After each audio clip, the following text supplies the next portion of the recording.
चलिए, आज हम सब एक तरह के डिटेक्टिव बनते हैं अपनी ही त्वचा के लिए। मतलब जब त्वचा पर कोई बदलाव दिखे तो उसकी जांच पड़ताल कैसे की जाए, उसके सुरागों को कैसे पढ़ा जाए, ये समझेंगे। अक्सर ऐसा होता है ना, कि स्किन पर कोई नया तिल या धब्बा दिखता है और मन में एकदम से सवाल आता है, अरे ये क्या है। ये बहुत ही आम सी चिंता है। तो इस विश्लेषण में हम इसी बात की तह तक जाएंगे कि ऐसी सिचुएशन में अगला कदम क्या होना चाहिए। तो चलिए इन्वेस्टिगेशन शुरू करते हैं। सबसे पहले ये समझना जरूरी है कि हम आखिर देख क्या रहे हैं। जब डॉक्टर्स त्वचा को जांचते हैं ना, तो वो एक खास मेडिकल टर्म का इस्तेमाल करते हैं और ये शब्द है लीजन। हाँ, माना कि सुनने में थोड़ा सा डरावना लग सकता है, लेकिन इसका मतलब बहुत सिंपल है। इसका मतलब है त्वचा पर कोई भी ऐसी जगह जो बाकी त्वचा से अलग दिखे, बस। फिर चाहे वो कोई दाना हो, गांठ हो या सिर्फ एक धब्बा। यही है हमारी जांच का स्टार्टिंग पॉइंट। अगर किसी भी स्किन स्पेशलिस्ट से बात की जाए तो वो एक चीज पर सबसे ज्यादा जोर देंगे, और वो एक शब्द है बदलाव, चेंज। यही है हमारी इन्वेस्टिगेशन का सबसे जरूरी सुराग। तो हमें अपने आप से क्या सवाल पूछने चाहिए? जैसे कि क्या यह निशान नया है या क्या कोई पुराना निशान है जो अब बदल रहा है? उसका साइज, उसका रंग, उसकी शेप कुछ बदला है क्या? और ये बदलाव तेजी से हुआ या धीरे धीरे?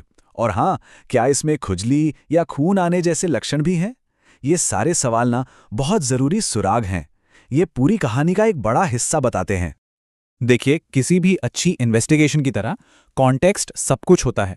सिर्फ उस धब्बे को देखना काफी नहीं है, हमें पूरी पिक्चर समझनी होगी। बिल्कुल एक केस फाइल तैयार करने जैसा। इस केस फाइल में पर्सनल डिटेल्स बहुत मैटर करती हैं, जैसे कि उम्र, क्योंकि कुछ कंडीशंस एक खास उम्र में ज्यादा कॉमन होती हैं। कितना समय धूप में गुजरा है, ये भी एक बड़ा फैक्टर है। त्वचा का टाइप कैसा है, गोरी त्वचा है या झाइयां हैं? और वो निशान शरीर के किस हिस्से पर है, ऐसी जगह जहां धूप लगती है या ढकी हुई जगह पर? ये सारे फैक्टर्स एक एक्सपर्ट को सही नतीजे पर पहुंचने में मदद करते हैं। ओके, तो अब हमारे पास बैकग्राउंड इंफॉर्मेशन आ गई है। अब टाइम है अपने मेन टूल को इस्तेमाल करने का। त्वचा पर जो पिगमेंटेड स्पॉट्स होते हैं, मतलब जिनमें रंग होता है, उनको एनालाइज करने का एक बहुत ही सिंपल और इफेक्टिव तरीका है। इसे कहते हैं ABCDE रूल। ये जो ABCD रूल है, ये एक तरह का गाइड है। ये उन फीचर्स को पहचानने में मदद करता है जो मेलेनोमा जैसी सीरियस कंडीशंस का इशारा हो सकती हैं। चलिए एक एक करके इन सबको आराम से समझते हैं। सबसे पहले आता है ए फॉर एसिमेट्री, यानी असमरूपता। मतलब सोचिए कि उस धब्बे के बीचों बीच एक लाइन खींची गई है, तो क्या दोनों हिस्से एक दूसरे की मिरर इमेज हैं, एक जैसे हैं? अगर नहीं, तो ये एसिमेट्रिक हैं। आमतौर पे जो साधारण तिल होते हैं ना, वो सिमेट्रिकल होते हैं। नेक्स्ट है बी फॉर बॉर्डर, यानी किनारा। एक नॉर्मल तिल का जो बॉर्डर होता है, वो आमतौर पर स्मूथ और साफ दिखता है, वेल डिफाइंड होता है।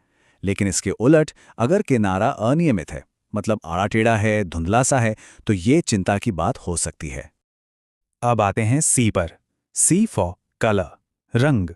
एक नॉर्मल तिल या धब्बा ज्यादातर एक ही रंग का होता है, लेकिन अगर एक ही धब्बे के अंदर भूरे, काले, लाल या सफेद ऐसे अलग अलग कई शेड्स दिखाई दे रहे हैं, तो ये एक और वार्निंग साइन है।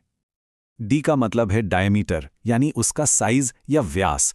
आमतौर पर जो धब्बे आधे सेंटीमीटर से बड़े होते हैं, मतलब लगभग एक पेंसिल के पीछे जो इरेजर होता है उसके साइज से बड़े, उन पर ज्यादा ध्यान देने की जरूरत होती है, खासकर तब जब उनमें बाकी लक्षण भी मौजूद हों। और आखिर में है ई फॉर इवोल्यूशन, यानी बदलाव। सच कहूं तो ये शायद सबसे जरूरी पॉइंट है। क्या वो धब्बा टाइम के साथ किसी भी तरह से बदल रहा है? उसका साइज, रंग, शेप या फिर कोई नया लक्षण जैसे खुजली होना या खून आना? यह बदलाव ही सबसे बड़ा संकेत है। तो ठीक है, हमने अपनी जांच पूरी कर ली, सुरागों को समझ लिया, लेकिन अब आता है सबसे जरूरी हिस्सा कि इस जानकारी का करना क्या है। सबसे जरूरी बात यह है, ये सारी जानकारी सिर्फ अवेयरनेस के लिए है, जागरूकता के लिए। ये सेल्फ डायग्नोसिस के लिए बिल्कुल नहीं है। इन संकेतों को पहचानने की काबिलियत बस हमें ये समझाती है कि प्रोफेशनल हेल्प कब लेनी है। मेडिकल गाइडलाइंस भी यही कहती हैं। अगर ABCD रूल्स में से कोई भी एक फीचर मौजूद है, चाहे मेजर हो या माइनर, तो आगे की जांच के लिए एक्सपर्ट से सलाह लेनी ही चाहिए। सीधी सी बात है, अगर मन में जरा सा भी शक हो तो चेकअप कराना जरूरी है।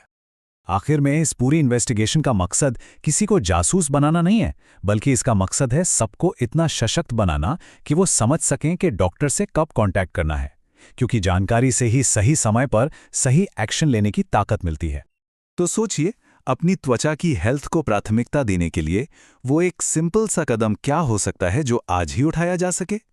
शायद पहला कदम सिर्फ ध्यान से देखना ही है।